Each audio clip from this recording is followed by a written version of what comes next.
Hi everyone, I hope you all are doing good at your home. Today we will study the second chapter of Hindi reader named आलसी जमाल. आज हम Hindi reader का second chapter करेंगे जिसका नाम है आलसी जमाल. तो ये सारा पाठ एक जमाल लड़के के बारे में है जो बहुत ही आलसी होता है. चलो आओ पढ़ते हैं क्या दिया है. जमाल बहुत आलसी था. वह कोई काम नहीं करता था. सारा दिन सोता रहता था या गली के दूसरे बच्चों के साथ खेलता रहता था. एक दिन वह घर के बाहर पेड़ के नीचे सो रहा था. तो जमाल बहुत आलसी था. उसको कोई काम नहीं था सिवाय सोने के और या फिर बच्चों के साथ खेलने के. एक दिन क्या हुआ, वो पेड़ के नीचे ही सो गया. अचानक उसको माँ की आवाज़ सुनाई दी, जमाल कहाँ हो, फिर सो गए. तुम्हारे जैसा आलसी लड़का मैंने कभी नहीं देखा. सारा दिन सोते रहते हो. क्या करूँ मैं तुम्हारा. तो एक दिन पेड़ के नीचे ही सो गया. तो उसकी माँ ने उसको आवाज़ लगाई कि जमाल तुम कहाँ हो, बहुत आलसी लड़के हो. तुम्हारे जैसा लड़का मैंने कभी नहीं देखा जो पेड़ के नीचे ही सो गया है. जमाया लेता हुआ जमाल उठा. माँ सामने खड़ी थी. बोली, मेहमान आने वाले हैं, खाना बनाना है, बाज़ार जाकर सामान ले आओ. तो माँ ने बोला कि मेहमान आने वाले हैं घर पे, मुझे सामान ला दो बाज़ार से. जमाल बोला, क्या क्या लाना है. माँ ने कहा, एक मुर्गी ले आओ, 1 किलो नमक और थोड़ी बर्फ़ भी ले आना. ये लो पैसे. ये 2 झोले हैं. बर्फ़ और नमक अलग अलग रखना. मुर्गी को अच्छी तरह पकड़ना. जाओ और जल्दी घर लौटना. तो माँ ने कहा कि 3 चीज़ें लानी है, एक मुर्गी, एक नमक और कुछ बर्फ़ ले आना थोड़ी सी. उसके लिए उसको पैसे दे दिए. तो माँ ने उसको 2 बैग भी दिए, झोले दिए और बोला कि जो बर्फ़ है वो एक थैले में डाल लेना और दूसरे के अंदर नमक डाल लेना, और मुर्गी है जो उसको बड़े अच्छी तरह से पकड़ना और जल्दी घर आ जाना. पैसे और झोले लेकर जमाल बाजार गया.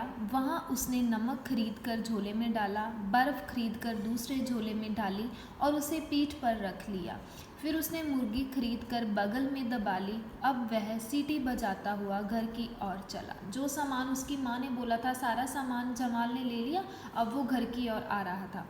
रास्ते में उसे उसका एक दोस्त भोला मिल गया. भोले ने पूछा, यह तुम्हारी पीठ पर क्या है, तुम्हारी कमीज तो भीग रही है. तो जो एक झोले के अंदर उसने बर्फ़ डाली थी वो झोला उसने अपनी कमर पर पीछे की ओर रखा था.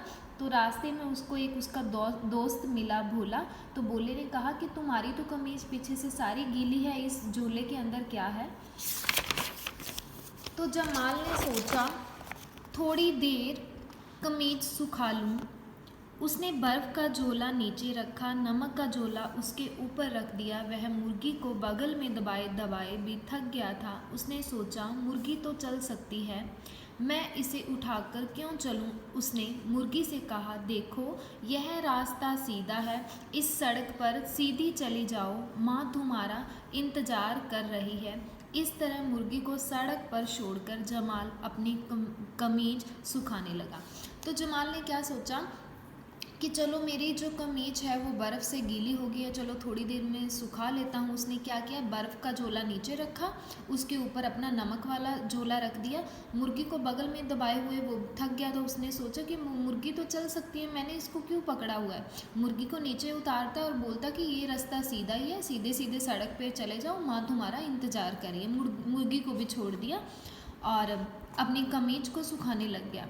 जमाल के दोस्त ने कहा, चलो थोड़ी देर खेलते हैं, तब तक तुम्हारी कमीज भी सूख जाएगी. जमाल वहीं लड़कों के साथ खेलने लगा. कुछ देर बाद अचानक जमाल को याद आया कि माँ नाराज़ होगी. उसने झोले उठाए तो हैरान रह गया. न उसमें बर्फ़ थी न ही नमक. झोले खाली पड़े थे. वह खाली झोले उठाए घर आया और रुआंसा होकर अपनी माँ से बोला, माँ क्या हुआ. तो जमाल अपनी कमीज़ सुखा रहा था. तो जमाल के दोस्तों ने बोला कि चलो आओ उतना टाइम हम खेलते हैं. जमाल खेलने में मस्त हो गया.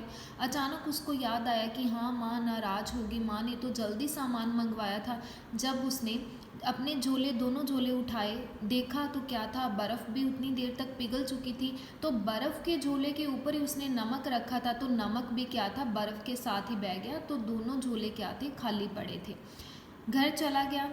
घर जाते उसने बड़ा दोनों खाली झोले उठाए और घर चला गया, क्योंकि दोनों झोलों में अब कुछ नहीं बचा था। रुआंसा सा मतलब उदास सा मुंह लेके अपनी माँ से बोला, माँ, रास्ते में बर्फ़ और नमक कोई ले गया। माँ ने गुस्से में जमाल को एक चांटा लगाया और उससे पूछा, मुर्गी कहाँ है?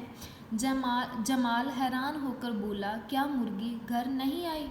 उसे तो मैंने बहुत देर पहले भेज दिया था। तो क्या हुआ? अपनी माँ से बड़े उदास से मुंह लेके बोलता है कि माँ, ये दोनों नमक और बर्फ़ तो कोई उठा के ले गया, और जो मुर्गी थी उसको तो मैंने भेज दिया था कि सीधा सीधा इस सड़क पे चली जा, माँ तुम्हारा इंतज़ार कर रही है। क्या माँ, अभी तक मुर्गी घर नहीं आई? तो माँ ने अपने माथे पर हाथ मारा और गुस्से में अंदर चले गई। वह कुछ नहीं बोली। जमाल वहाँ खड़ा सोचता रह गया कि मैंने तो गलती नहीं की। देख लो कि माँ बहुत वो गुस्से में थी, गुस्से में कुछ नहीं बोली, चुपचाप अंदर चली गई। भी ये तो है ही ऐसा, मैं इसका क्या करूँ। जमाल फिर भी खड़ा खड़ा यही सोचता रहा कि मैंने तो कोई गलती नहीं की, मेरी तो कोई गलती ही नहीं है। उसको करके गलती भी उसको एहसास नहीं हुआ कि मैंने ये गलती की है। तो ये था हमारा चैप्टर 2 ख़त्म होता है। इतना ही है, इसको अच्छे से समझना। बुक और क्वेश्चन आंसर सारे इसी में से होंगे। Thank you so much.